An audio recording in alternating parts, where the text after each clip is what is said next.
Cette vidéo vous est présentée par la boutique lilojeu.ca, un service personnalisé par une équipe de passionnés d'ici.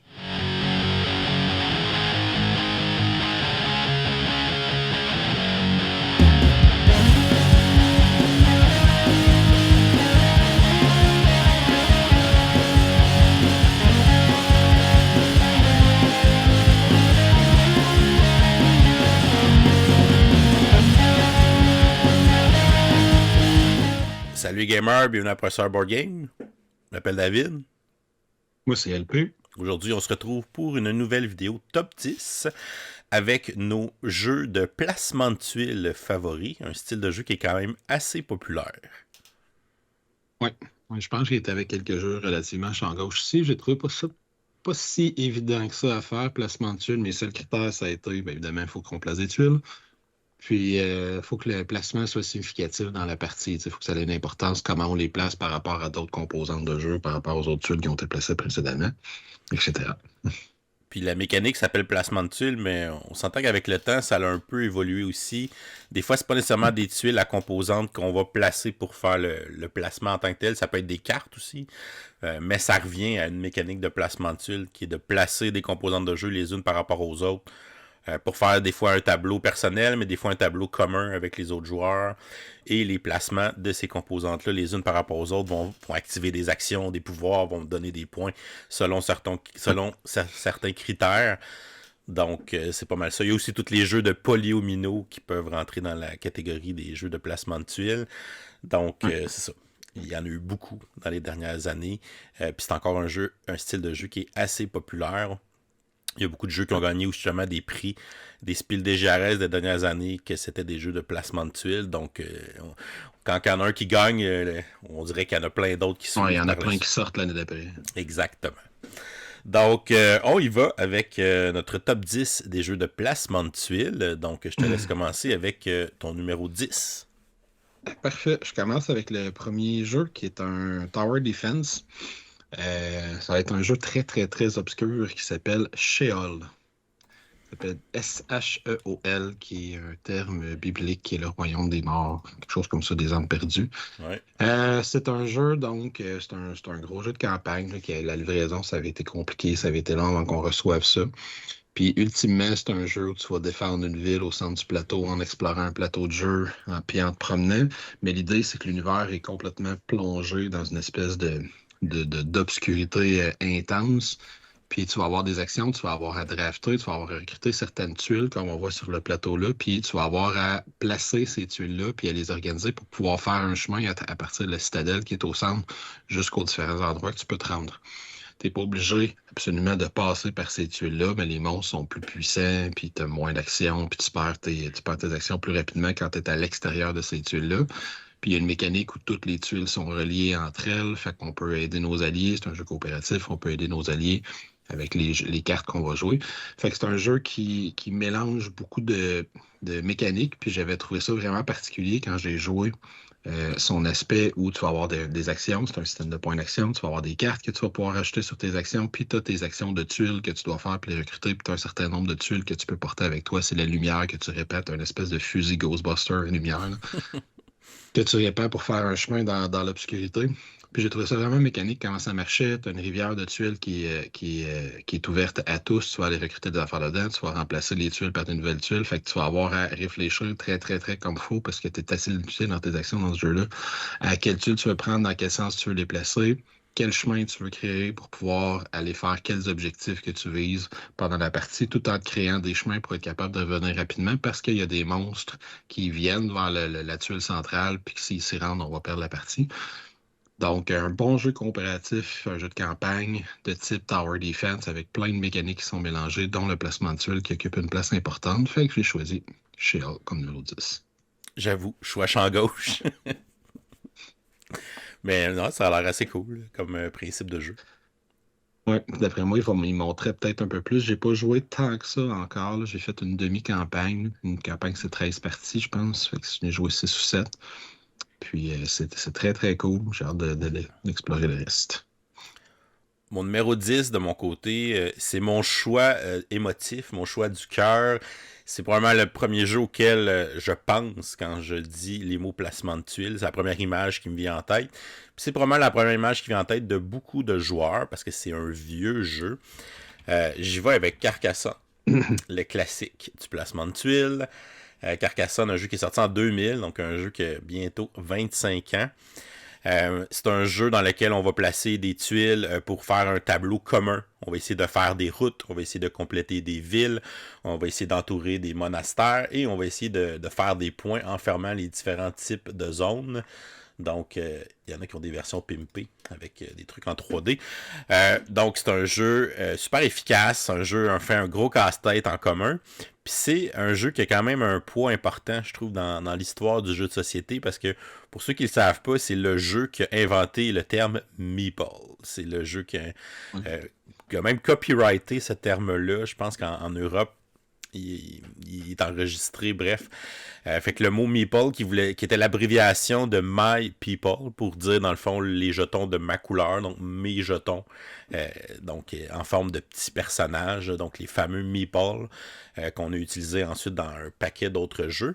Puis j'ai même déjà vu des jeux qui utilisaient des Meeple, puis qui mettaient un genre de disclaimer dans le livret d'instruction en disant on remercie la compagnie, je pense que c'est une compagnie allemande, le N5 Clock, qui a fait Carcassonne, puis que dans le fond on utilise le terme Meeple, mais ça vient de Carcassonne puis de ce jeu-là.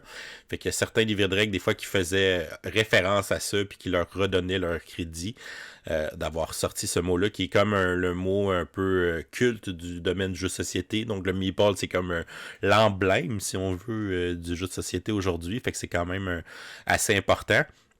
C'est un jeu qui est quand même relativement simple en règle. À notre tour, on pige une tuile, puis on la place dans le tableau en respectant les différents côtés de la tuile. Fait que les routes peuvent juste toucher les routes, le gazon, les villes, et ainsi de suite. Puis, une fois qu'on a placé notre tuile, on peut aussi placer un meeple sur cette tuile-là dans un des éléments, soit la ville, le pré ou la route, s'il n'y a pas d'autres meeples dans cet environnement-là. Fait que c'est un jeu que ça peut être super casual, on peut jouer chacun de notre bord, faire nos petites affaires, ou on peut jouer vraiment cutthroat à Carcassonne. Parce que dans le fond, on peut essayer de construire une ville à côté d'une autre ville, puis après ça, essayer de les lier. Puis après ça, quand la ville va être complétée, c'est le joueur qui a le plus de meeples dans la ville qui va marquer les points. Fait qu'on peut comme s'inviter dans ce que les autres font si on construit de façon indirecte puis qu'on finit par les connecter ensemble. Fait qu'on peut faire des takeovers des villes des autres, des routes des autres. Fait qu'on peut vraiment jouer du coude à Carcassonne. Fait qu'il y a vraiment les deux styles de jeu.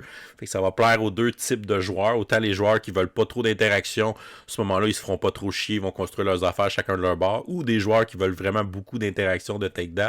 Ben, ils vont aller se construire tout à côté des autres puis essayer de s'inviter puis de voler les trucs des autres. Fait que ça, c'est quand même assez versatile dans son style. C'est un jeu qui a 12 000 extensions. Donc, tu peux, si t'aimes ça, ben, tu peux en acheter des extensions qui vont ajouter des règles, des personnages de plus, des sortes de meeples qui ont des pouvoirs spéciaux. Des sortes de tuiles, des nouvelles façons de scorer avec les tuiles, il y en a qui c'est comme du set collecting des marchandises, il y en a qui vont avoir justement un meeple spécial qui vaut 2 parce que c'est un gros meeple, fait que là, c'est plus facile d'essayer de voler des villes aux autres, fait qu'on peut vraiment ajuster notre partie selon avec qui on joue, puis quel module on pourrait décider de mettre avec nos extensions. Il y a même une extension qui détruisait des tuiles, je la trouvais peut-être un peu trop violente, celle-là. Mais bref, il y a beaucoup de versions. Ils ont sorti la version 20e anniversaire il y a quelques années qui est quand même très belle aussi. Puis ils continuent de sortir des extensions. Je pense qu'il y en a au moins une dizaine d'extensions pour le jeu Carcassonne qui est encore quand même assez disponible aujourd'hui. Fait que c'est ça, c'est mon choix du cœur, mais c'est aussi un des jeux qui m'a amené dans les jeux modernes. Fait que quand même, il fallait que j'y trouve au moins une place. Fait que c'est ma 10e position, Carcassonne. Oui, bon choix. Je l'aime pas assez. Moi, il est pas si bon. C'est correct. Mais je comprends le choix. Ça, c'est un choix très logique. Je vais continuer avec un choix. Je vais rester un petit peu champ gauche parce qu'encore une fois, le placement de tuiles, c'est une partie du jeu, mais c'est une partie importante. Je vais avec le dernier jeu de la série Dinosaur, fait que Dinosaur World. Dinosaur World, dans le fond, on a un jeu de planification, de placement d'ouvriers où on va choisir, on va drafter une carte en début de tour de jeu. Ça va nous donner des types d'ouvriers de différentes couleurs. On va passer une phase, aller placer nos ouvriers, développer des techs, acheter des tuiles, entre autres, et développer de l'ADN pour nos dinosaures, les recruter des ressources, etc. Puis ce que j'ai trouvé intéressant dans cela par rapport au premier, entre autres, c'est qu'il y a une partie du jeu, la dernière phase de chacun de tes tours de jeu, tu dois te construire en dessous de ton plateau de toit une espèce de réseau de tuiles, les tuiles que tu vas avoir achetées, puis tu vas les disposer à de façon de faire une espèce de piste. Fait que tu vas te faire un chemin parce que tu vas finir tous les tours de jeu, puis tu vas avoir justement, je trouve que c'est un beau lien de Carcassonne, tu vas avoir ton Jeep-on.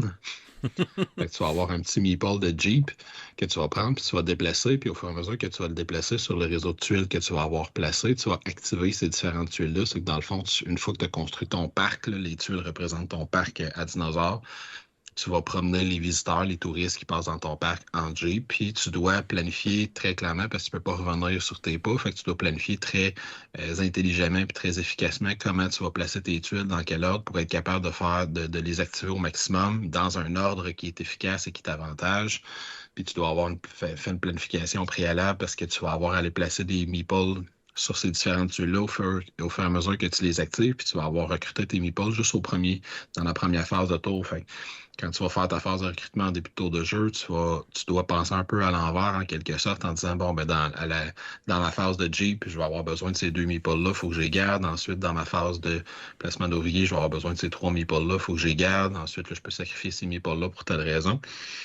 Fait que c'est un jeu qui a beaucoup, beaucoup, encore une fois, de mécaniques qui vont se mélanger. Moi, c'est un jeu que j'aime beaucoup. Je le préfère avec le temps à Dinosaur Island. La partie placement de tuiles est beaucoup plus importante. On la voit là, dans le bas du plateau de jeu. Là, il est en train de construire son réseau avec ses 4 tuiles. Puis, je pense au troisième tour de jeu, on a une espèce de tuile qui va se placer naturellement, qui va faire qu'on va continuer plus loin. On va commencer notre parcours de Jeep un petit peu plus loin, une fois qu'on commence à avoir pas mal de tuiles puis que ça se construit beaucoup. Donc, encore une fois, jeu très euro avec beaucoup de mécanique. Le placement de tuiles est très important. Puis je trouve ça le fun. Il y a plein de tuiles différentes. Les tuiles, un peu la thématique parc d'attractions. Fait qu'il y a Ouais. des tuiles que c'est les enclos de dinosaures. Il y a des tuiles que c'est des espèces de manèges pour les gens. Il y a des tuiles que c'est les stands. Là, fait que les trucs où on va vendre des choses à tirer. Puis il y a plein de types de bâtiments différents. Là, le centre scientifique, le ci, puis le ça, qui ont toutes des conditions d'activation différentes puis des façons différentes de se faire gérer. Donc, Dinosaur World, mon choix numéro 9. Cool. Mon numéro 9, j'y vais avec un jeu Legacy. Je vais Okay. donner My City ou My Island. Je vais les mettre en même temps parce que ça reste quand même le même système qui a été repris. On a changé un petit peu la sauce, mais on reconnaît quand même le format des deux jeux. Donc, c'est des jeux de Reiner Knizia. C'est des jeux de Polyomino principalement. Puis c'est des jeux Legacy qu'on va jouer 24 parties. C'est quand même beaucoup, mais les parties sont rapides. Là. C'est des jeux qui se jouent généralement en 20-30 minutes par partie. Fait quand on joue une soirée de temps à My City, on peut jouer quand même plusieurs parties. C'est un jeu que les chapitres sont divisés en 3 parties dans le fond. Chaque chapitre va avoir des nouvelles règles, va avoir évidemment des nouvelles composantes qu'on va ajouter, des collants qu'on va coller sur notre plateau. Fait que notre plateau va évoluer selon des fois si on gagne, selon si on perd, on va avoir des récompenses qui sont différentes. Il y a toujours une petite récompense pour celui qui finit en dernier pour lui donner justement l'opportunité d'avoir un meilleur plateau puis de rattraper dans les prochaines parties. Fait qu'il y a des petites mécaniques de rattrapage comme ça qui vont être tout au long du jeu.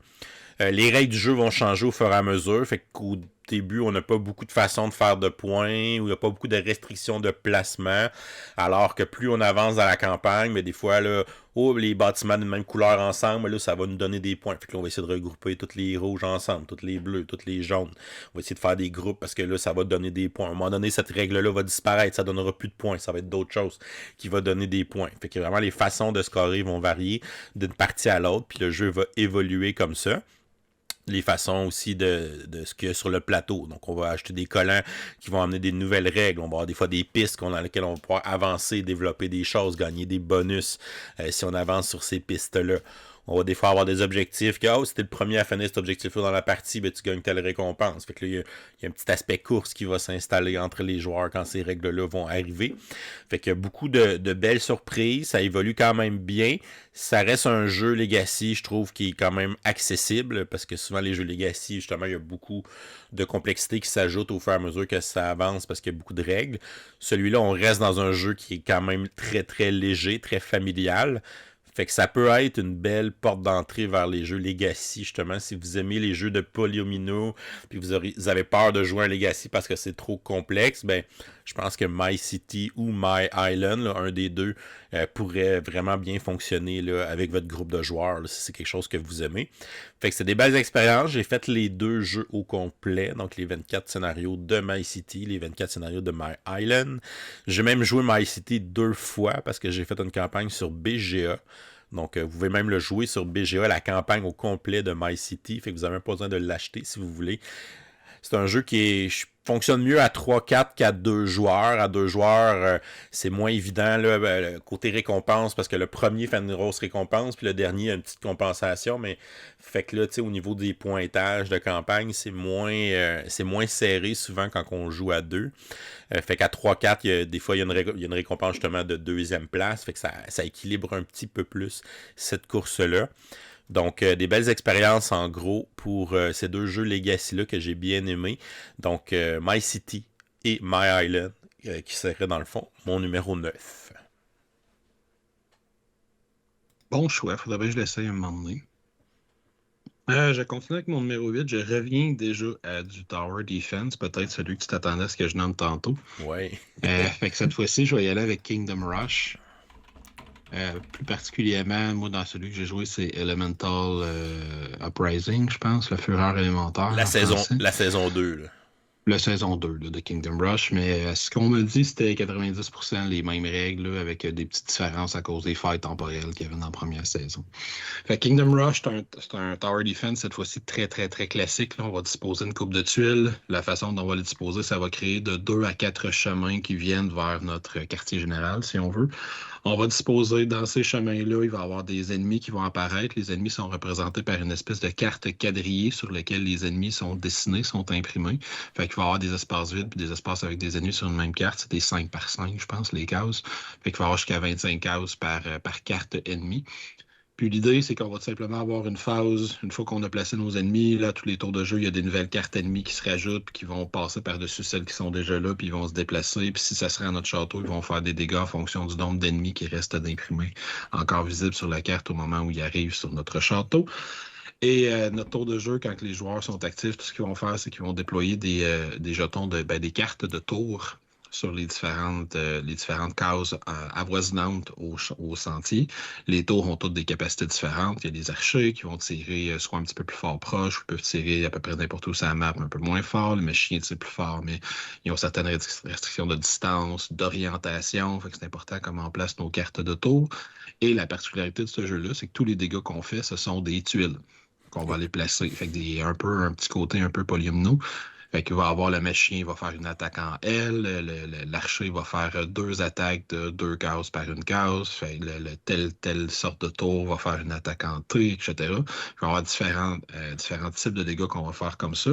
Les héros eux-mêmes, chaque joueur contrôle un héros, vont se déplacer, vont pouvoir faire des attaques spéciales eux aussi en déployant des tuiles. Puis là, on va essayer de placer les tuiles sur les carte ennemie. Puis une fois qu'on a recouvert toutes les cases d'ennemis sur une carte, bien, ça indique qu'on en a fini avec cette horde-là. On va pouvoir la défausser dans une phase de jeu qui sert à ça, faire des ressources, puis avec ces ressources-là, acheter des nouvelles tours, améliorer nos tours, développer nos trucs davantage. C'est un jeu où la coopération est super importante entre les joueurs, parce que si on fait n'importe quoi sans réfléchir, puis sans demander aux autres qu'est-ce qu'ils peuvent faire, puis où est-ce qu'ils peuvent aller, puis es-tu capable de compléter cette affaire-là? Si moi je le commence, ben on va perdre, parce que commencer toutes les cartes puis pas en finir une, ben ça fait qu'ils finissent toutes par avancer un peu. Il y a des façons de bloquer les cartes. Si on déplace nos héros sur les cartes, on va bloquer des cases. Fait que les figurines des héros, la base est vraiment utile dans le jeu parce qu'elle recouvre des cases. Fait que si un héros, je sais pas si dans la première boîte, il y avait des héros plus gros que 2 par 2, mais ça les rendrait plus forts parce qu'ils couvriraient plus de cases. Puis, c'est ça. Fait que c'est un jeu super stratégique, super mathématique, là. Il faut vraiment calculer ses coûts, calculer qui on peut éliminer, qui on est capable d'immobiliser, où on va placer nos tours où. La mécanique est intéressante pour améliorer ses tours. Ils ont pas créé une mécanique trop complexe. On fait simplement la donner à un allié. On peut pas la placer ce tour-là, mais quand l'allié va la récupérer, il va la récupérer à un niveau supérieur. Fait que quand il va pouvoir jouer sa carte tour, elle va être un petit peu plus puissante la prochaine fois qu'il va la jouer. On a une campagne où on avance, puis c'est pas une campagne où notre héros, on va débloquer des nouvelles capacités en tant que tel. Tu sais, je pourrais prendre la game 5 de la campagne, faire juste celle-là, puis ça fonctionne très, très bien. Il me dirait, à game 5, ton héros, il est en niveau, choisissez ses capacités. Fait que tu peux Ouais. changer les capacités de ton héros entre chacune des parties, changer de héros entre chacune des parties. Ça change pas grand-chose. Puis les campagnes t'amènent vraiment, en tout cas celle que j'ai faite, que j'ai commencé, la fureur mentale, t'amène vraiment des nouvelles mécaniques intéressantes avec des boss, des objectifs spécifiques à atteindre dans chaque scénario. C'est pas toujours la même chose. Il y a beaucoup de rejouabilité. Puis c'est très difficile. Attelle-toi, là. C'est vraiment un jeu tough. Ouais, j'avais joué au Que- proto du premier, moi, puis non, c'était pas facile de gagner un scénario. Ah non, il y a des scénarios, il faut vraiment que, tu sais, comme je te dis, quand il y en a un qui dit, bon, parfait, parce que le tour de jeu, il est commun, on n'a pas de tour en tant que tel, on joue tout dans l'ordre qu'on veut, fait que s'il y a un tour de jeu qui commence, puis que le joueur C dit, bon, ben moi, je m'en vais là, j'attaque lui, je fais mes dégâts de même, t'attaques, sans avoir parlé à personne, c'est comme, bon, on est pogné avec ça, puis on va perdre. Non, non, c'est ça, c'est pas Fait que, évident. c'est un très, très bon tower defense. Si on a mis très difficile, il faut que tu t'y attelles, dans une soirée, généralement, on fait le même scénario jusqu'à temps qu'on le réussisse. Ça peut prendre 2, 3, 4 fois. Les parties sont pas particulièrement longues, mais ça peut être long avant de réussir le scénario. Ouais, Puis il y a c'était plein une de belle niveaux de difficulté. adaptation. Puis j'avais trouvé Ouais. ça original, justement, parce que, tu sais, un jeu Tower Defense, tu t'attends à ce qu'on attaque avec des dés, des cartes, ou... mais là, c'est Ouais. comme, non, non, on va attaquer avec des tuiles pour recouvrir les Ouais. ennemis. J'avais trouvé que c'était une belle originalité, puis ça faisait qu'ils se Puis démarquaient des ceux, autres. ouais, puis ceux qui aiment l'application au niveau du sentiment général, tu as vraiment la même impression. Tu peux essayer ton scénario à 1 étoile, fait que là, tu y vas plus facile. Le scénario normal il est à 2 étoiles, là, tu peux te le mettre plus tough puis l'essayer à 3 étoiles. Une fois que tu l'as fait à 3 étoiles, tu peux essayer des challenges pour aller faire une quatrième puis une cinquième étoile dans ton scénario. Puis là, je ne vois pas comment tu réussis ça. Là. Ça doit être vraiment difficile. Mais, ça. Fait que Kingdom Rush, choix 8. Super.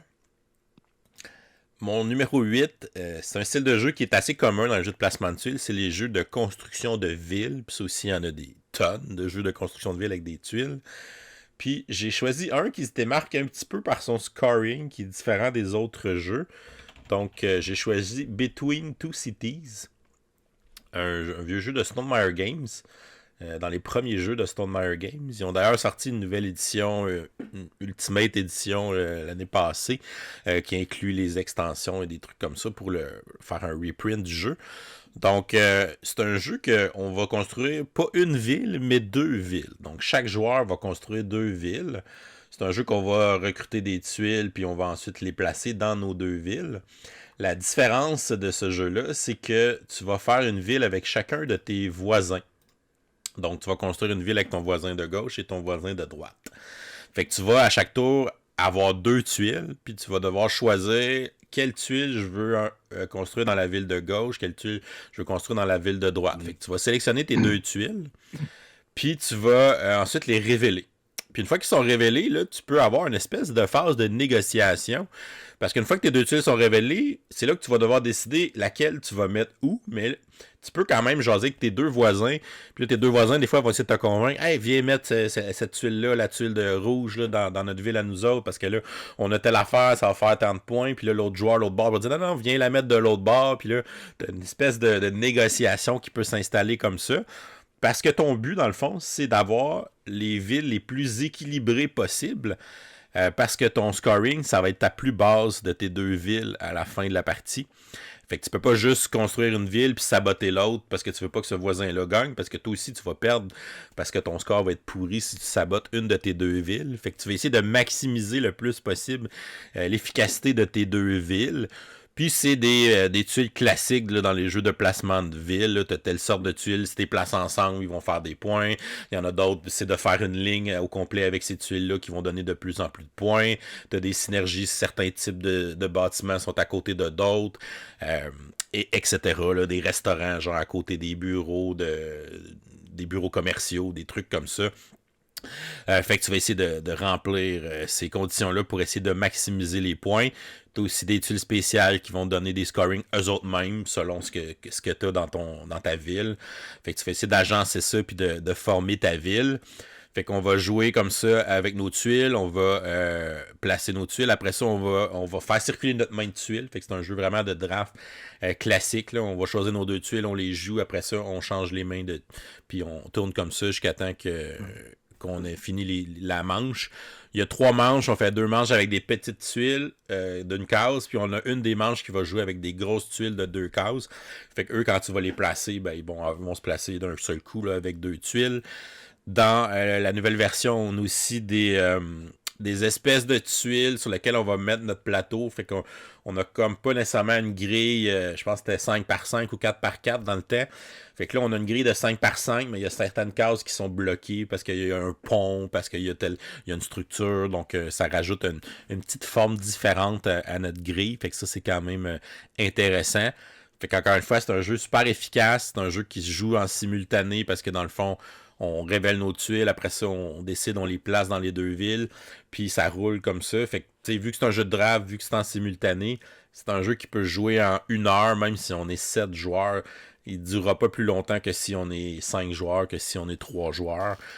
Parce que dans le fond, on joue tout le monde en même temps. Fait que ça, c'est quand même une belle force de ce jeu-là. Puis la twist du scoring est le fun. Ça fait différent de dire, OK, là, il faut vraiment que j'essaye de maximiser les deux. Puis de voir aussi toute la petite négociation qui s'installe avec tes deux voisins. Fait qu'une belle dynamique, très sympathique. Un jeu efficace qui se joue rapidement. Puis qu'il n'est pas nécessairement trop complexe aussi. Là, ça prend quand même relativement bien. Donc, Between Two Cities. Fait que la nouvelle édition qui est sortie l'année passée. Fait qu'il est quand même facilement trouvable, je pense, là, en magasin. Fait que c'est mon numéro 8. Oh.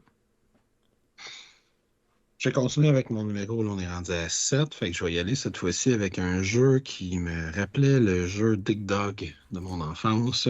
C'est un jeu qui s'appelle Super Motherload. Oh oui.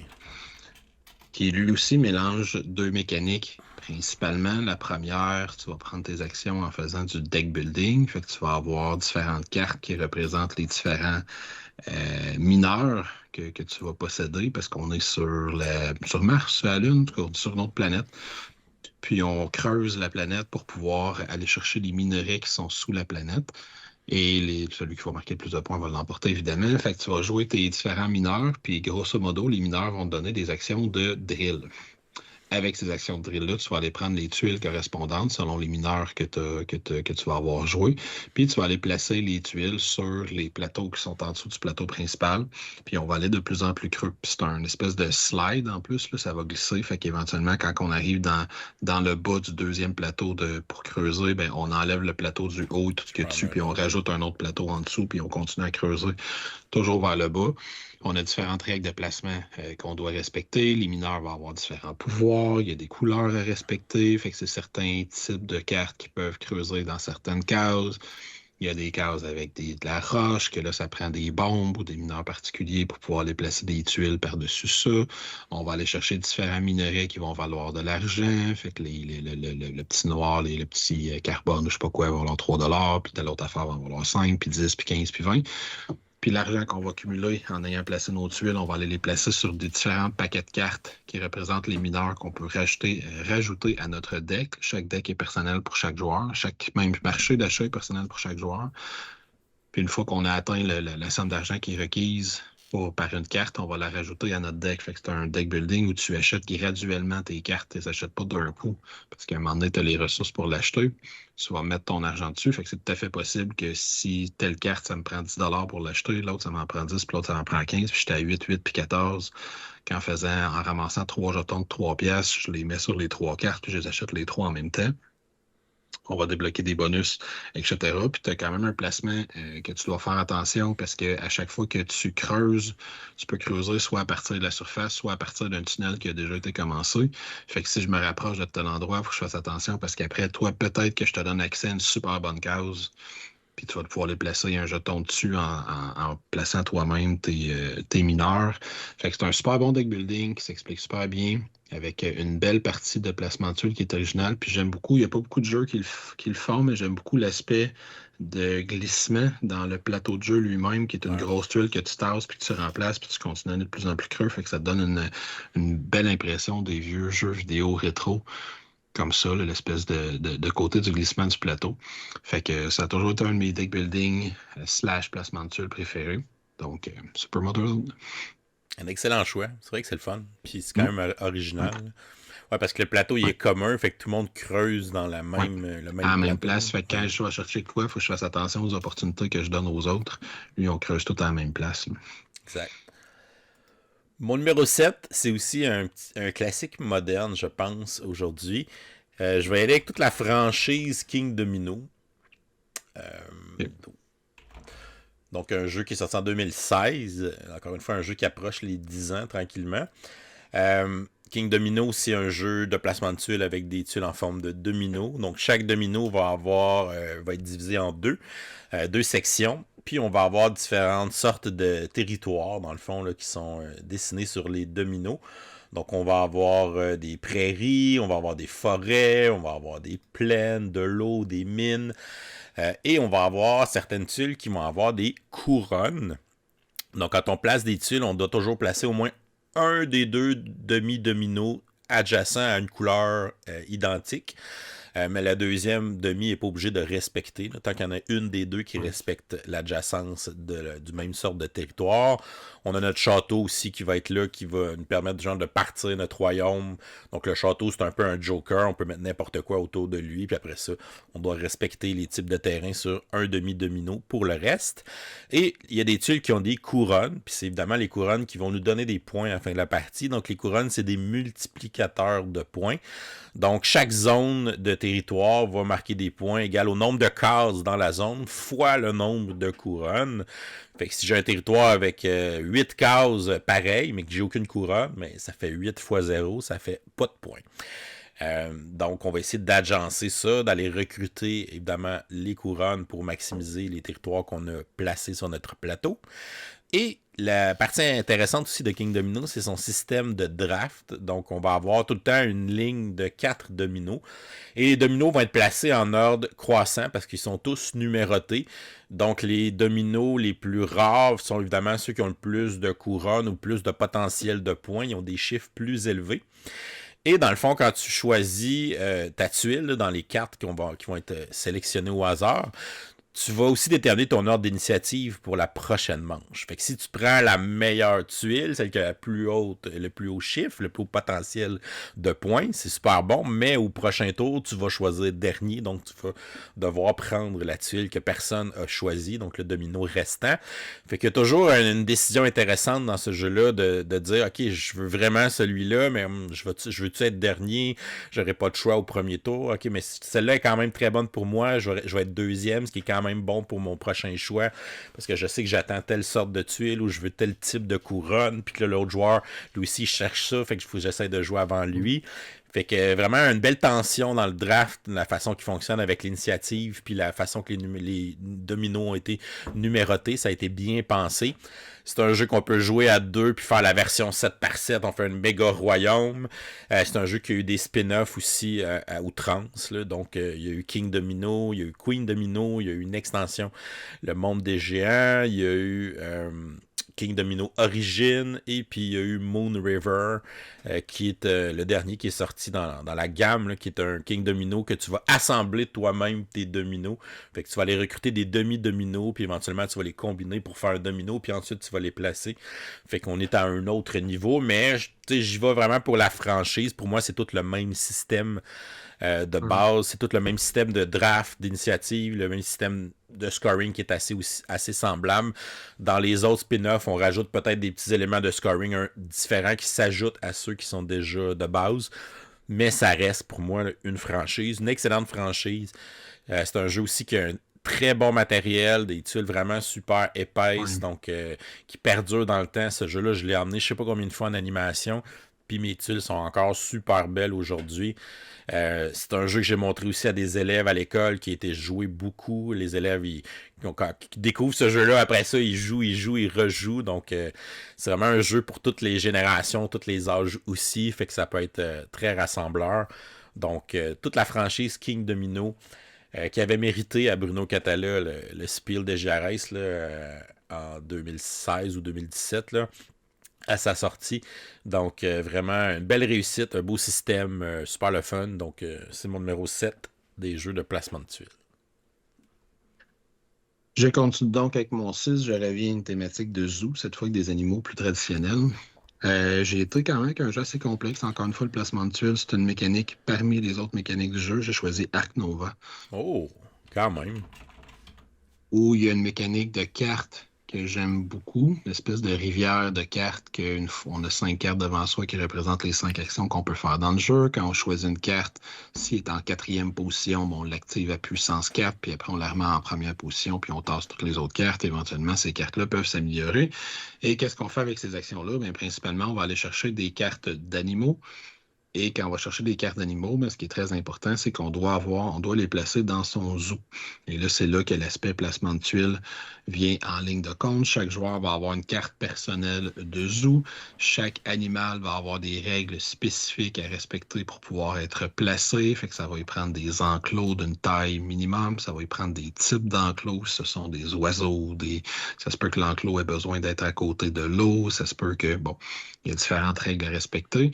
On va avoir puis une mécanique, une règle où on va acheter ces enclos-là, puis on doit réussir à remplir son plateau personnel, puis à quand même prévoir pas mal d'avance, parce que tous les enclos vont avoir des tailles différentes. On peut mettre 2 animaux dans le même type d'enclos. Fait que si on veut pouvoir retourner son enclos pour montrer qu'il est habité, il faut faire attention. Il y a certains enclos qu'on peut rajouter des animaux dedans, certains types d'animaux.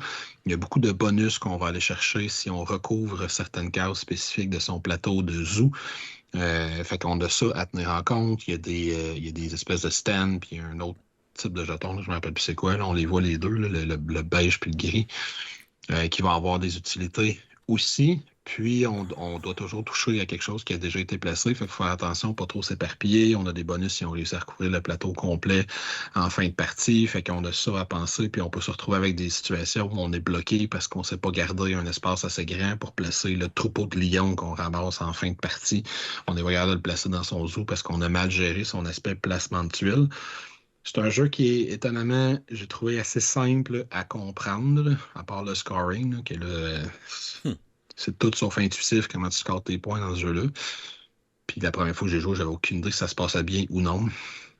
Il y a quelqu'un qui a fini dans le négatif, ce qui est très, Ça, c'est qui est quand très même. non naturel. Ouais, c'est drôle. Ce qui est vraiment weird, là. Comme plateau de jeu, t'as comme joué 2 heures puis t'as perdu des points finalement, t'en as même pas fait. Mais bref, excellent jeu de cartes avec un aspect très solide de placement de tuiles. Il y a beaucoup d'autres mécaniques dans le jeu, là, tu sais, les universités, que tu peux envoyer des recherches, des spécimens, des trucs comme ça.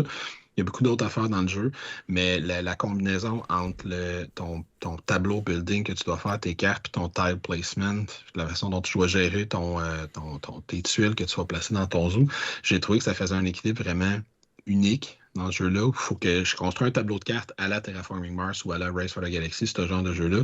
Mais en même temps, il faut que je fasse attention parce que les cartes que je construis, il faut que je sois capable de les gérer dans mon placement de tuiles, qui est dans ma deuxième partie du jeu. Fait que j'ai trouvé que c'est un super bel équilibre, un grand jeu qui est très reconnu. Je pense qu'il est 3/4e sur BGG, là, fait Ouais. qu'il est très, très populaire. Puis, j'ai pas joué encore énormément de parties, mais je l'aime beaucoup. Fait que Ark Nova. Excellent choix. Mon numéro 6, je retourne dans les jeux dont le titre est une ville. Un concept très populaire, ça aussi. C'est sur des villes, c'est tout le temps des jeux très thématiques. Donc, j'ai choisi Copenhagen. Copenhagen, c'est au Danemark, me semble. En tout cas, je suis pas sûr, mais je pense que c'est dans ce coin-là. Donc, Copenhagen, qui est un jeu de Polymino. Donc, semble-t-il que c'est une ville où l'architecture, donc les maisons, sont réputées pour avoir une architecture avec plein de vitres. Donc, une espèce de façade vitrée sur le devant de la maison. Puis c'est ça qu'on va essayer de faire dans le jeu, c'est de remplir cette façade avec notre plateau personnel. Donc, c'est un jeu qui reprend un peu une mécanique de cartes à la Aventurier du Rail. Donc, on va avoir des cartes de différentes couleurs et on va, à notre tour, aller choisir dans une rivière de cartes des cartes de différentes couleurs qu'on va ajouter à notre main. Puis éventuellement, on va jouer un certain nombre de cartes pour aller s'acheter une pièce de polyomino. Puis plus je joue de cartes de la même couleur, le nombre de cartes, plus j'ai une pièce qui est grosse. Fait que si je dépense 3 cartes jaunes, mais là je gagne une tuile jaune de 3 cases. Mais si je dépense 5 cartes jaunes, je vais gagner la grosse pièce de 5 cases jaunes. Puis il y en a juste une de 5 cases dans chaque couleur. Fait que tu vas essayer de ramasser des cartes, t'es limité à 7 cartes, fait que tu peux pas juste accumuler plein de cartes. Maintenant, il faut que tu dépenses des cartes pour t'acheter des pièces, et une fois que tu as des pièces, ben, tu vas les placer dans ton plateau là, pour essayer de faire ta façade. Tu vas essayer de compléter des colonnes et des rangées qui vont donner des points. Donc chaque rangée va donner un point quand elle est complétée, chaque colonne va donner 2 points. Si jamais ta rangée ou ta colonne, tu as seulement des cases avec des vitres, parce que dans le fond, les tuiles ont des cases qui ont des vitres, des cases qui n'ont pas de vitres. Fait que si tu réussis à aligner juste des vitres, tu vas doubler les points de cette rangée ou de cette colonne-là. Fait que c'est quand même une stratégie d'essayer de bien les placer pour maximiser ça. Tu vas aussi gagner des bonus dans ce jeu-là, puis c'est là je trouve qui est super intéressant, c'est que quand tu vas gagner des bonus, tu vas pouvoir t'acheter des tuiles de pouvoir. Puis là, tu vas pouvoir utiliser ces tuiles-là pour te donner des petits avantages. Tu peux avoir une tuile, exemple, tu peux acheter une tuile en payant une carte de moins. Tu peux changer la couleur de tes cartes pour faire un achat. Tu peux aller recruter des cartes et jouer et t'acheter une pièce dans le même tour. Fait que tu peux combiner comme 2 tours dans un. Puis à chaque fois que tu vas utiliser ces tuiles de pouvoir-là, tu vas les placer face cachée. Puis quand tu gagnes un bonus, tu peux aussi décider de rafraîchir tous les pouvoirs que tu as gagnés. Fait qu'éventuellement, tu vas gagner des pouvoirs, les utiliser. Puis à un moment donné, tu veux les rafraîchir pour les réutiliser puis te donner ces petits avantages-là une autre fois. Fait qu'il y a 5 pouvoirs au total qui sont disponibles. On en a tous un au départ. Fait qu'on peut comme en acheter 4 autres avec les bonus qu'on fait. Les bonus, c'est des espèces de symboles, de boucliers, soit qui vont être devant des rangées ou qui sont sur certaines cases du plateau. Dès qu'on va les recouvrir, on va gagner ces bonus-là. Fait que ce système de pouvoir-là, de tuiles pouvoir qu'on peut gagner, tout ça, je trouve que ça a vraiment une belle twist au jeu. Parce que le jeu est quand même assez simple en dehors de ça. Fait que c'est vraiment un jeu d'optimisation, de combo, mais aussi ton placement est important parce que c'est le genre de jeu que tu gagnes à 12 points. Donc, soit qu'on a fait la pioche de cartes 2 fois à la partie finie puis on regarde qui gagne, ou si quelqu'un atteint 12 points, ben là, ça va déclencher la fin de la partie aussi. Fait qu'il y a une espèce d'aspect course aussi à l'intérieur du jeu. Il existe une version de luxe que Queen's Game avait fait sur Kickstarter là, avec des tuiles en acrylique, mais qui est quand même assez dispendieuse. Mais la version de base, c'est quand même du beau matériel en carton qui est efficace, puis qui fait très bien la job, puis qui n'est pas si cher que ça non plus. Fait que super bon jeu de polyomino à 4, qui peut jouer jusqu'à 4 joueurs, puis qui est vraiment le fun. Puis accessible aussi à tout le monde. Fait que Copenhagen, un jeu de polyomino que j'aime encore beaucoup. Qui est donc mon numéro 6. Déjà dans la deuxième moitié. Yes. Je continue donc avec mon numéro 5. Cette fois-ci, je pense que ça va être... Bon, je suis sûr que ça va être un crossover, on y reviendra. Moi, je parle évidemment de Castle of Burgundy. Ah ouais. Castle of Burgundy, jeu de recrutement... Non, pas de recrutement de dés, jeu de placement de tuiles. Tu vas avoir 2 dés qui sont que tu vas posséder, qui sont tes 2 actions. On va montrer la nouvelle édition quand même. Ouais, c'est ça. C'est le seul jeu de ma liste d'ailleurs que je ne possède plus parce que je possédais l'ancienne édition, puis j'ai plein de monde autour de moi qui l'ont. Fait que je m'en suis éventuellement départi. Mais grosso modo, tu vas avoir 2 dés qui vont représenter tes actions et tu vas avoir un duché qui est plein de tuiles hexagonales de différentes couleurs qui représentent les différents types de bâtiments qui vont exister dans la partie. Puis, à ton tour en début de tour de jeu, on va tirer 2 dés. Il y a le premier joueur qui en tire un 3e qui va déterminer un entrepôt dans lequel il y a des biens qui vont se déposer, grosso modo. Chaque round de jeu se joue en 5 phases, fait qu'on va faire ça 5 fois. Puis, quand c'est à toi de jouer, tu vas tout simplement dépenser tes 2 dés pour prendre 2 différentes actions. Puis là, il y a différentes actions que tu peux faire, mais principalement, l'une des grandes actions que tu vas faire dans le jeu, c'est que tu vas dépenser ton dé, puis sur le plateau central, Il y a 6 zones avec différents bâtiments qui sont associés à chacune des zones, qui sont de différentes couleurs. Fait que si je dépense mon D3, ben, je peux aller prendre un bâtiment qui est dans la zone 3. Puis là, je vais le mettre dans une réserve qui est juste sur le bord de mon plateau. Chacune des tuiles de mon plateau est associée à un numéro. Fait qu'après, je peux prendre une action. Mettons, je prends mon autre dé, que c'est un 4, mais là, je vais pouvoir prendre un des bâtiments qui est de ma réserve, puis aller le mettre sur une tuile qui est numérotée 4, sur une case qui est numérotée 4 de mon plateau de jeu. Il faut que je le mette adjacente à quelque chose qui est déjà là. Fait qu'en début de partie, je pars du centre de mon plateau. Puis là, après, je peux commencer à m'étendre. Puis là, il y a différents types de bâtiments.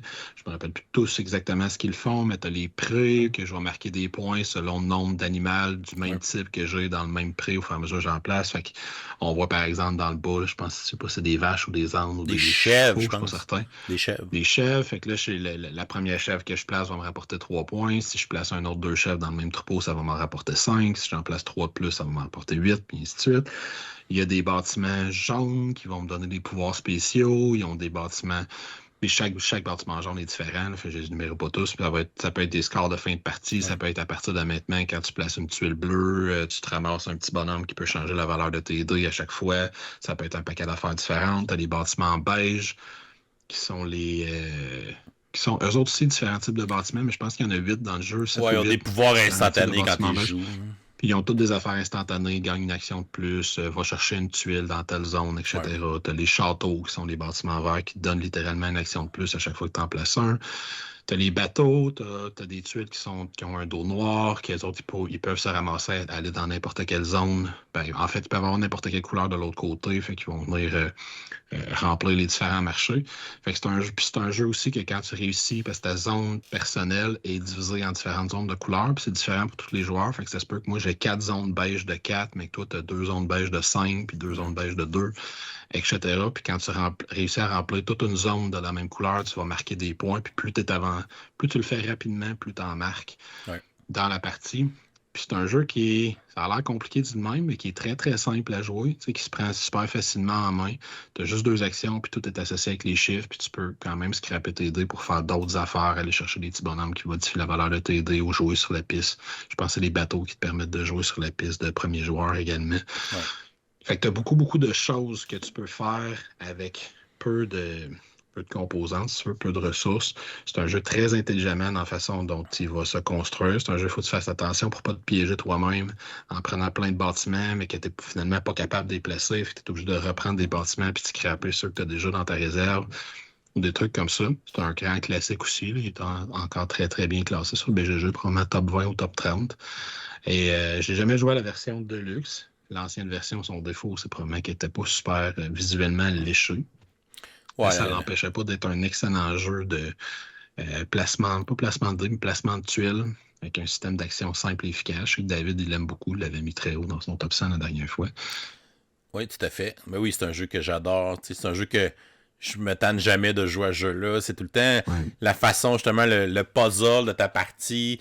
Puis c'est un jeu, il faut tout le temps que tu t'adaptes. C'est quoi les dés que j'ai eu ce tour-là? Ok, j'ai ces chiffres-là. Ok, je pourrais aller chercher cette tuile, je pourrais placer celle-là. Mais là, je voudrais faire telle affaire avant, mais là, ça ne fit pas avec ces chiffres-là. Je dépense-tu mes ouvriers? Ou, fait que là, tu as ça à gérer aussi, là, l'ordre dans lequel tu veux faire les choses. Même c'est un jeu que tu as beaucoup de possibilités de combos qui se déclenchent. Là. Je place cette tuile-là, ça me permet de gagner tel bonus à telle place, qui fait que je replace mon château, ce qui me donne une action dont je me sers pour aller prendre telle affaire puis aller compléter la zone juste avant que le tour se finisse, fait que je score plein de points. Il y a beaucoup, beaucoup de possibilités, puis le jeu, il y a une super belle rejouabilité parce qu'il suffit que tu prennes juste un autre plateau de joueurs qui sont tous différents dans leur configuration de duché, puis ta game est complètement différente. Ce que tu vas essayer de faire, là, j'ai une grande zone, une grande prairie de 7 cases, fait que je vais essayer de remplir ça le plus rapidement possible. Ça va me faire plein de points, parce que plus c'est grand, plus ça me rapporte de points. Et ainsi de suite, fait que c'est vraiment un très, très, très beau jeu. La nouvelle édition est très belle. Pas super accessible financièrement, mais très belle. Ouais, quand même cher. Là. On s'entend que c'est une version de luxe. Il se le cache pas. Ouais. Mais si vous connaissez des gens qui l'ont puis que vous cherchez un cadeau de fête à leur faire, c'est une bonne idée. Oui, puis contrairement à d'autres versions de luxe, il est encore facile à trouver, version de base, qui n'est pas super cher. Ouais, c'est quand même 200$.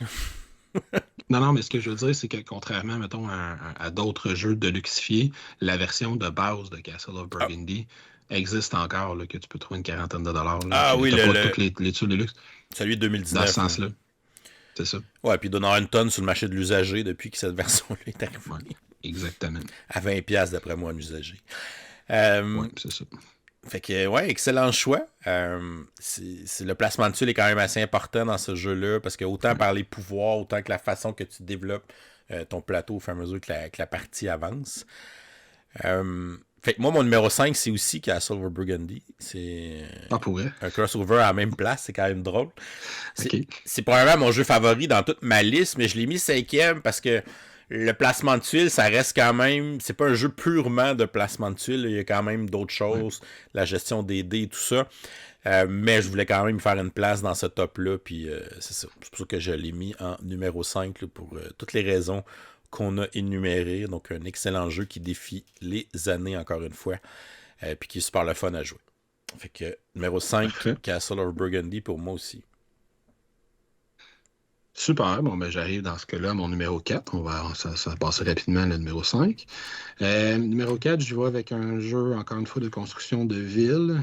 Contrairement à toi, j'en ai plus plein dans ma liste encore. J'ai eu des Tower Defense, des cassins de main. J'ai été cette fois-ci avec Foundation of Rome. Ouais, je savais que tu allais le mettre. Lui aussi, je me demandais où je le mettrais exactement, parce que lui, il est un petit peu plus proche d'un placement de tuiles pur, parce que c'est à peu près juste ça que tu fais dans le jeu. Grosso modo, tu as 3 actions. Soit je fais de l'argent, soit j'achète des terrains, soit je place des tuiles sur les terrains que je possède. Puis lui, j'aime beaucoup, dans le fond, comment puis les tuiles sont représentées par des buildings de luxe, là, dans ce cas-ci. Là. Puis lui, j'aime beaucoup comment l'interaction entre les joueurs, ils ont réussi à faire une interaction qui est positive parce que t'as pas d'interaction dans le sens où je peux pas interférer sur ce que les autres font, mais je dois quand même être au courant de ce que les autres veulent faire parce que je le vois bien que si toi, tu possèdes 2 terrains qui sont en diagonale, puis le terrain qui permettrait de faire le L devient disponible, si je le prends pas, tu vas vouloir le prendre pour te faire un beau terrain, une belle bâtisse de 3 quarts à cet endroit-là. Fait que là, on peut se couper les jambes un petit peu dans ce sens-là.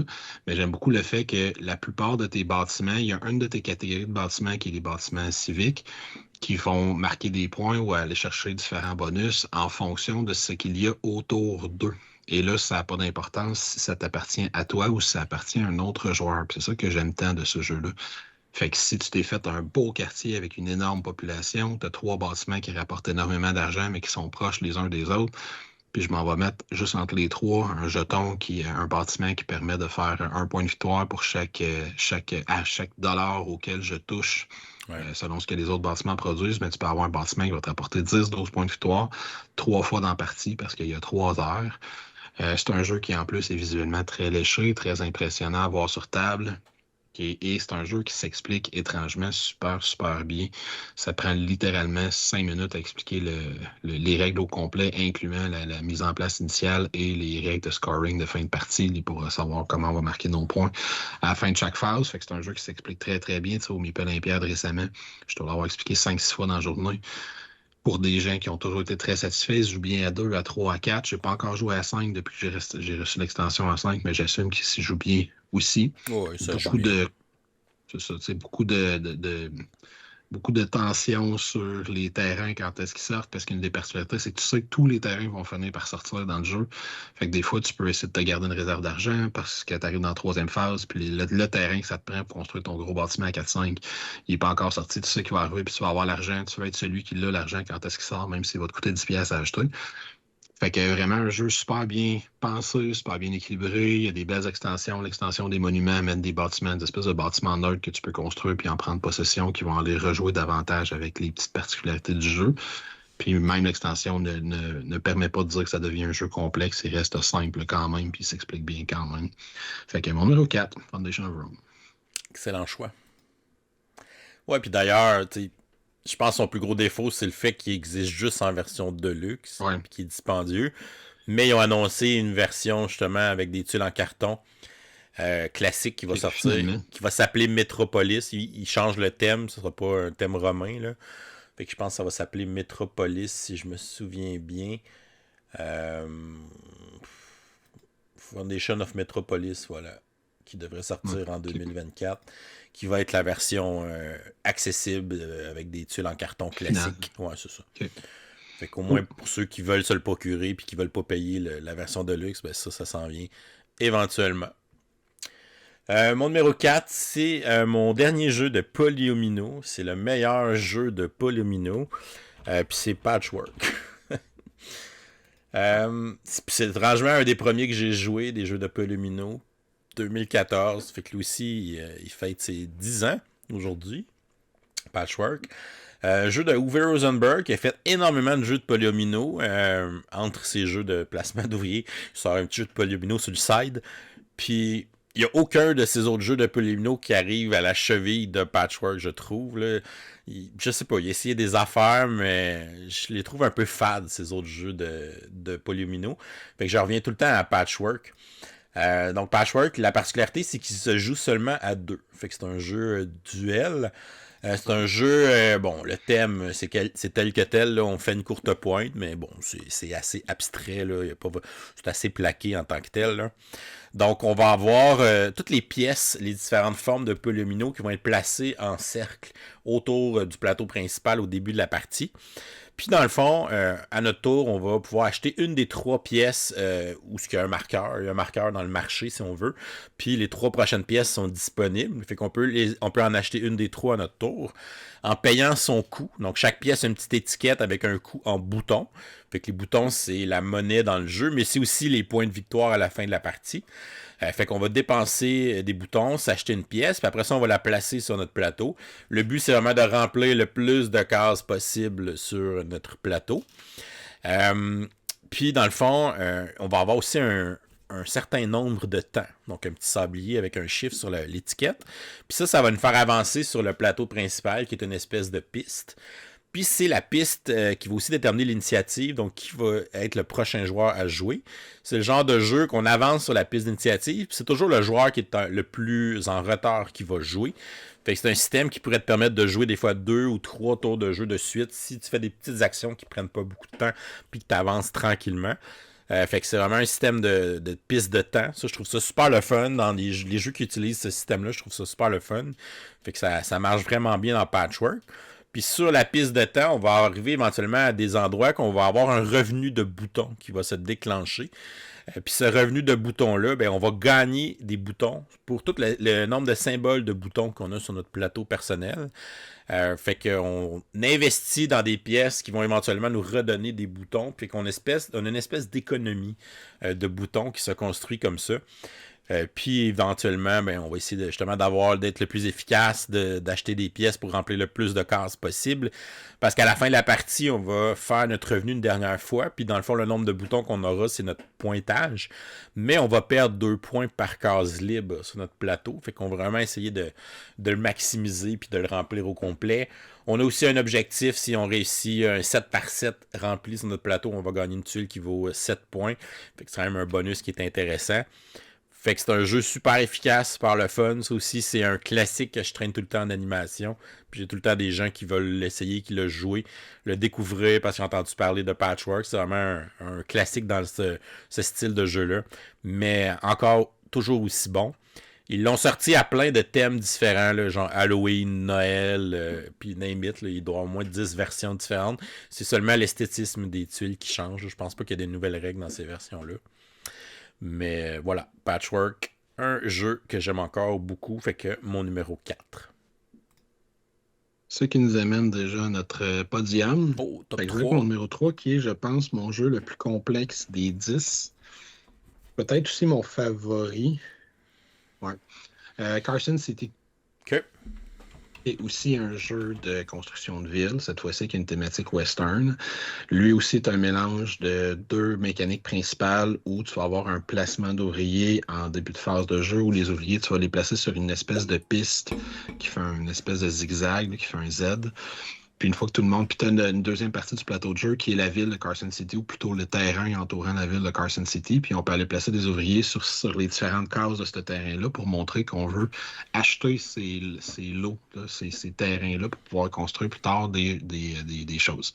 Ensuite, on va résoudre tous les ouvriers en suivant un ordre particulier. Puis là, on peut faire de l'argent, acheter des buildings, etc. Quand on réussit à acheter un terrain, on va aller placer une espèce de petite tuile cartonnée sur ce terrain-là pour montrer qu'il nous appartient. Puis maintenant, il y a juste nous qui peuvent construire dessus.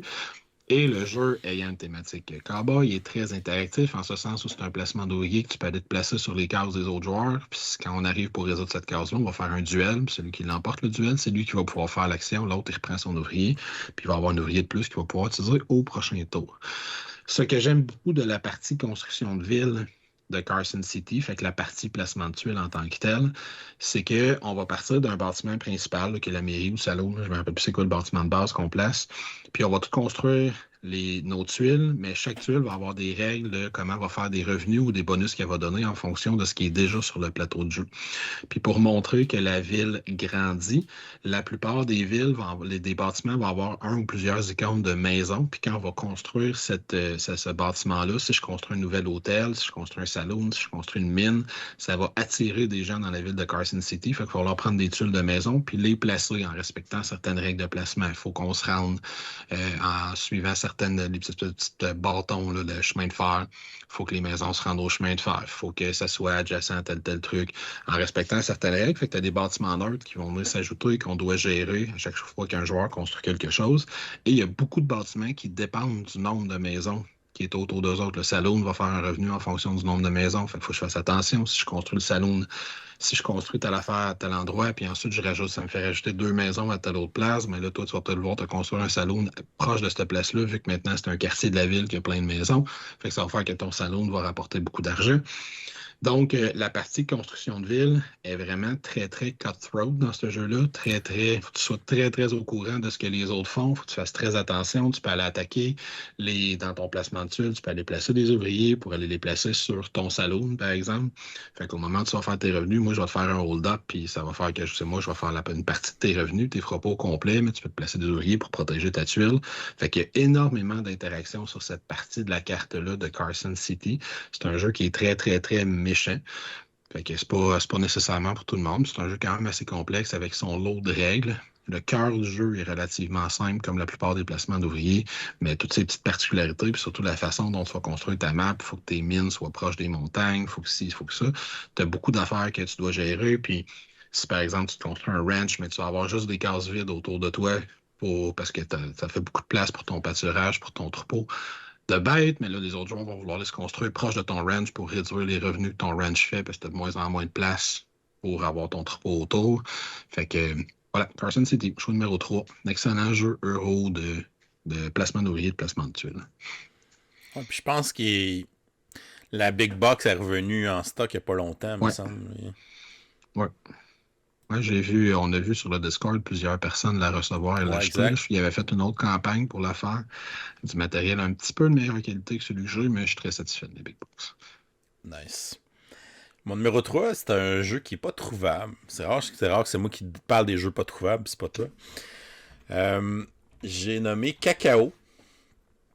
Un jeu de Phil Walker Harding, sorti en 2015.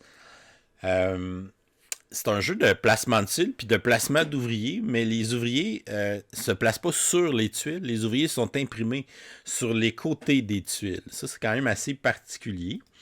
C'est un jeu dans lequel on va construire un tableau collectif avec les tuiles, donc tous les joueurs ensemble. Donc on va avoir des tuiles comme ça. Fait que dans le fond, il y a différentes sortes de tuiles. Puis dans le fond, à ton tour, tu vas aller. On va jouer des tuiles d'une réserve. Là, fait qu'on va des tuiles qui ont différents pouvoirs. Là, des villages, des plantations de cacao, des temples, des sources d'eau, des trucs comme ça. Puis, dans le fond, on va aussi jouer une tuile avec des ouvriers dessus. Fait qu'on va avoir des tuiles avec des ouvriers qui sont imprimés sur les 4 côtés. Des fois, il y a des ouvriers sur chaque côté. Des fois, il y en a juste sur 2 côtés ou 3 côtés de ta tuile. Ça dépend. Pour qu'il y ait tout le temps un nombre d'ouvriers autour de ta tuile. Tu as tout le temps 4 ouvriers qui sont séparés là, sur les côtés. Mais des fois, ça peut être 3 d'un côté, 1 de l'autre. Puis les 2 autres côtés, il n'y a rien. Alors que tu peux avoir une tuile que c'est un ouvrier de chaque côté. Puis dans le fond, quand tu vas placer ta tuile avec tes ouvriers, tu vas activer toutes les tuiles autour de tes ouvriers. Fait que là, si, par exemple, tu as mis 2 ouvriers vis-à-vis une plantation de cacao, ben, tu vas gagner du cacao. Ou si tu as placé 2 ouvriers à côté d'un village, ben là, tu vas vendre ce cacao-là au village, au prix qui est écrit sur la tuile village. Si tu mets des ouvriers à côté de l'eau, ben, tu vas augmenter sur la piste d'eau de ton plateau personnel, qui est une façon de faire des points. Tu as les mines qui vont donner de l'argent, qui vont être des points. Tu as les temples qui vont être une espèce de majorité à la fin de la partie. Celui qui a le plus de bonhommes autour du temple va faire 6 points.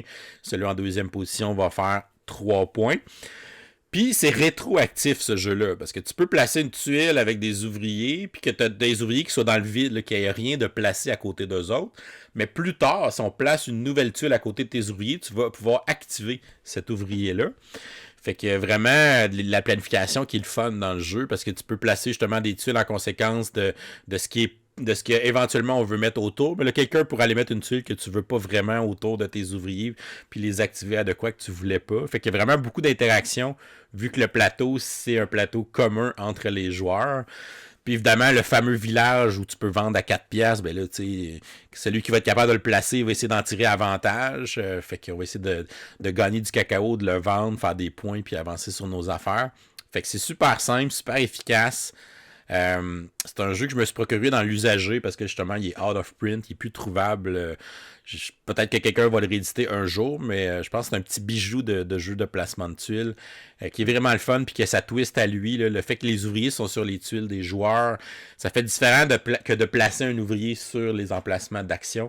Puis ça augmente l'importance du placement de tuiles parce que tes ouvriers sont sur tes tuiles à toi. Fait que ça reste, je trouve, un jeu de placement de tuiles qui est vraiment pur, puis vraiment qui est vraiment là-dedans. Là. Fait que vraiment très le fun. Il est disponible aussi sur BGA si vous voulez l'essayer, vu qu'il est plus trouvable. Donc, Cacao, beau petit jeu de placement de tuiles, vraiment le fun, qui est mon numéro 3. Bon choix, j'ai joué une fois dans un pub ludique, ça fait longtemps. J'arrive à mon numéro 2, qui va être un jeu de polyomino pur. C'est Tetris de Board Game. Et ça s'appelle Project L. L. Fait que Projet L, dans le fond, c'est un engine building avec une base de placement de tuiles. Fait qu'on va avoir des espèces de cartes carrées sur lesquelles il y a des formes. Puis là, il faut faire c'est un mélange entre Tetris puis, comment ça s'appelle, Tangram, qu'il fallait faire des formes avec différentes formes géométriques.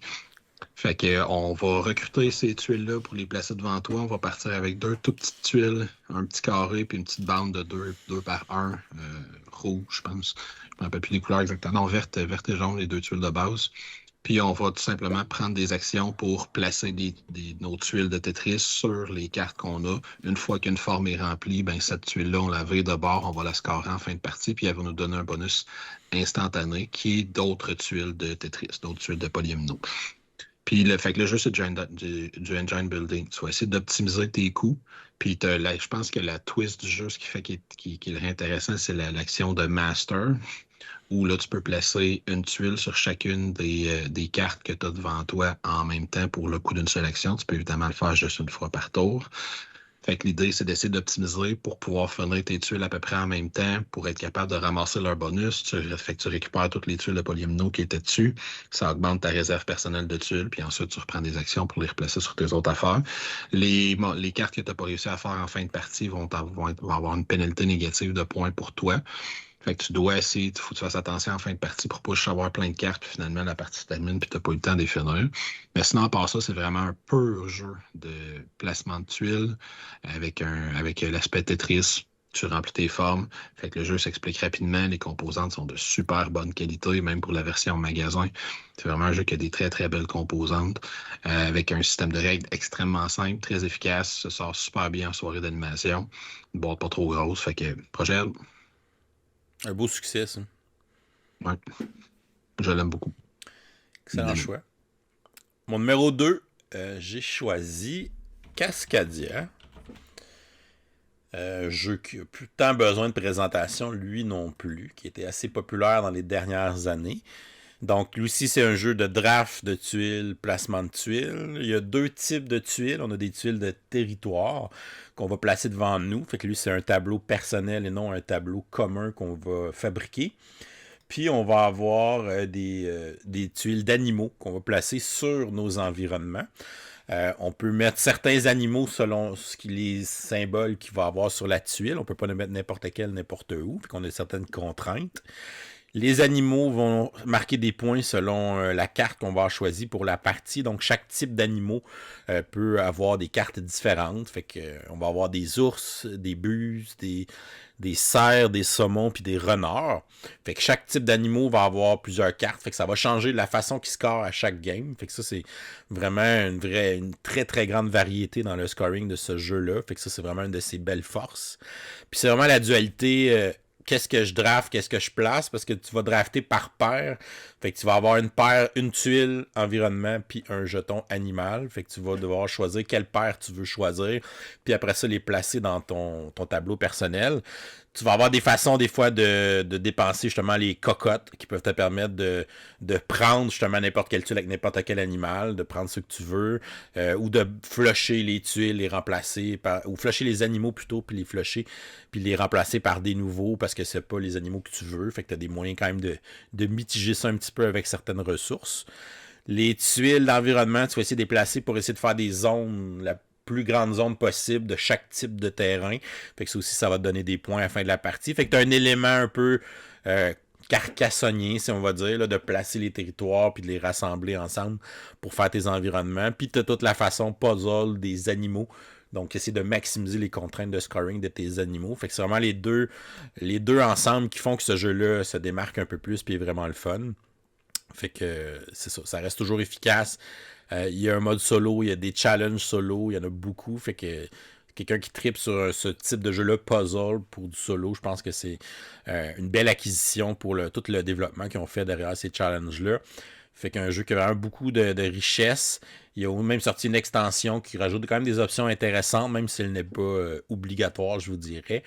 Mais ça reste un jeu, encore une fois, super accessible, super versatile, qui peut se jouer dans n'importe quel type de groupe de joueurs, là, puis que j'apprécie encore beaucoup. Fait que Cascadia, mon numéro 2.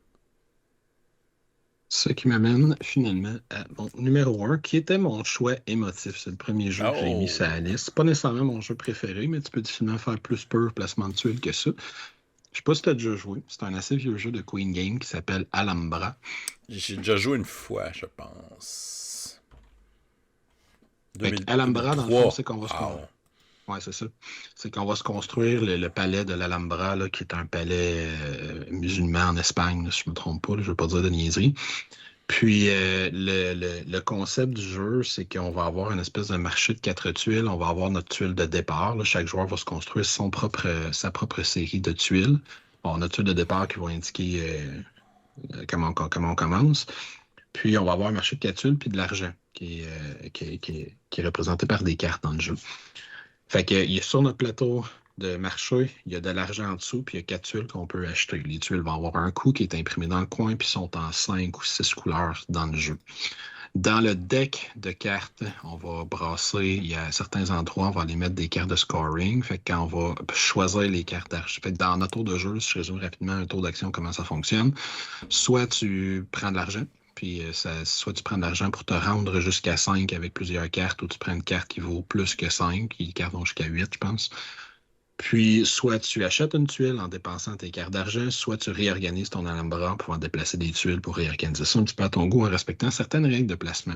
Quand tu achètes une tuile, il faut que tu la places dans ton alhambra. Il faut toujours que tu sois capable de faire un chemin à pied de la tuile que tu as placée jusqu'au centre de ton alhambra qui est ta case de départ. Il faut que tes côtés fonctionnent ensemble. Fait que si tu mets un mur sur un mur ou tu mets un pas de mur sur un pas de mur, mais tu peux pas mettre un pas de mur sur un mur pour construire ton alhambra. Puis tu vas essayer de faire différentes choses. Tu vas essayer, d'être majoritaire dans différentes couleurs du jeu, en sachant, par exemple, que le mauve, il va valoir plus de points que le vert, qu'il va valoir plus de points que le rouge, qu'il va valoir plus de points que le bleu, et ainsi de suite. Puis tu vas essayer de construire au moins une place dans ton alhambra, un mur qui est très long, consécutif, comme là dans l'exemple que tu as montré. On voit un mur de 3 cases qui commence, puis peut-être de 4 ou 5, là, selon la partie à gauche de l'image qu'on ne voit pas. Fait que tu vas essayer de construire un mur qui est long. Quand il y a une carte de scoring qui sort, on va aller voir les majorités dans chacune des couleurs. Puis là, tu vas marquer des points selon la carte de scoring qui est sortie. Ça va être imprimé sur la carte. Puis chaque joueur va construire la valeur, va compter la valeur de son mur le plus long, tout simplement. Sa twist, c'est probablement dans son système d'action ou si tu paies, parce qu'il n'y a pas de change dans le jeu. Fait que si j'achète une tuile à 7 puis je donne une carte à 5 puis une carte de 3 pour pouvoir la payer, je ne récupère pas un 1. Il n'y a pas de monnaie dans le jeu, c'est vraiment juste tes cartes. La twist, c'est que si tu paies un bâtiment de son coût exact, ben, tu vas rejouer. Ça te donne une action de Oh, plus. shit. Ça te donne un bonus d'action. Fait que là, tu as toujours le dilemme de OK, là, j'ai telle carte d'argent dans ma main. Je peux pas acheter le 8 directement, mais je vois qu'il y a un 8, un 7.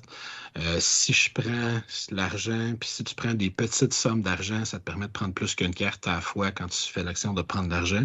Si tu prends une grosse somme d'argent, tu prends juste une carte. Puis, tu sais, je vois qu'il y a un double 1 ou il y a un 1 puis un 2. Si je prends ces deux cartes-là, puis je suis chanceux, ces deux tuiles-là sont encore disponibles à mon prochain tour, je vais avoir la somme d'argent exacte pour pouvoir acheter les deux. Ça va me permettre de faire 3 actions dans le même tour. Je prends-tu la chance? Ou quelqu'un va me l'enlever parce que ton argent il est secret, les autres ne savent pas qu'est-ce que tu as dans la main, fait ils vont peut-être prendre une chance par rapport à ça. Fait que le jeu tourne juste autour de ça. Tu essaies d'optimiser tes coûts. Quand tu vas chercher de l'argent, c'est le fun d'avoir des gros billes parce que ça te permet d'acheter des grosses tuiles, mais c'est le fun d'aller chercher des petites parce que c'est elles qui te permettent d'aller chercher des coûts précis, d'aller prendre la pièce que ça te prend pour avoir le coût exact de la tuile que tu veux acheter. Le jeu maintenant il est disponible en version Big Box, fait que c'est Queen Games, là, fait que c'est les Big Box avec 350 000 extensions dedans, Ouais. qui sont pleins de petits modules qui vont pouvoir, que tu peux toutes les mettre ensemble ou en mettre juste un ou deux. Puis là, il y a déjà, je pense, 2 autres Big Box qui ont été sortis depuis la version que moi je possède, qui date de 5-6 ans, mettons.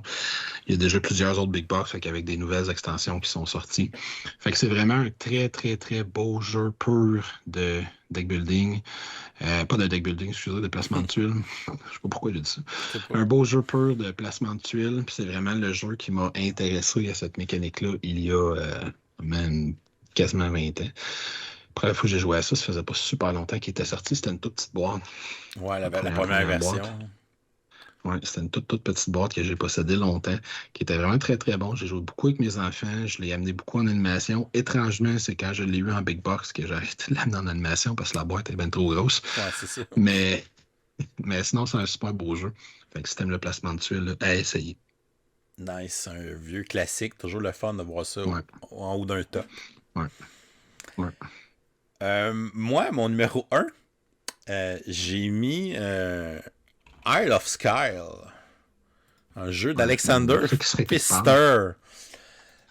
C'est un jeu qui mélange placement de tuiles et enchères, qui est généralement pas ma tasse de thé, les jeux d'enchères, mais je sais pas, on dirait que dans celui-là, la dynamique, je l'aime beaucoup.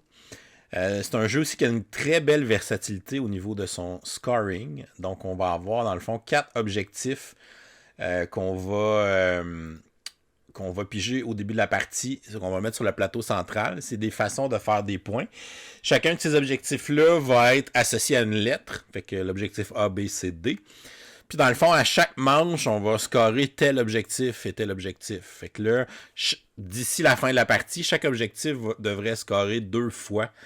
Fait que il y en a un qui peut scorer à la deuxième manche, puis à la cinquième, ou l'un qui score à la première, puis à la sixième, puis ainsi de suite. Fait qu'éventuellement, ils vont tous scorer 2 ou 3 fois. Là. Je me souviens pas exactement, là, mais de mémoire, je pense que c'est 2 fois. Puis dans le fond, après ça, on va avoir une tuile centrale avec notre petit château.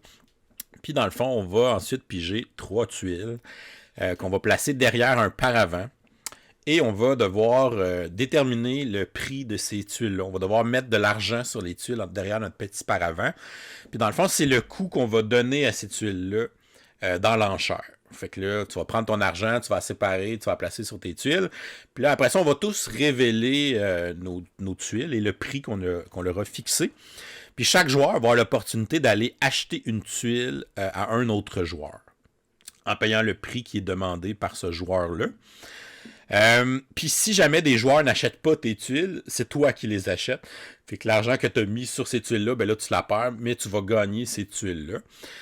Fait que là, ce qui fait que si tu mets justement tes tuiles pas assez chères, parce que tes tuiles ont des symboles demandés par les objectifs, ou il y a des symboles généraux aussi qui peuvent faire des points, ben là, à ce moment-là, les autres vont venir acheter tes tuiles, puis là, toi, il t'en restera pas gros, parce que si tes 3 tuiles se font acheter, ben là, tu vas juste avoir la tuile que toi, t'es allé acheter à placer, ça fait pas beaucoup de choses.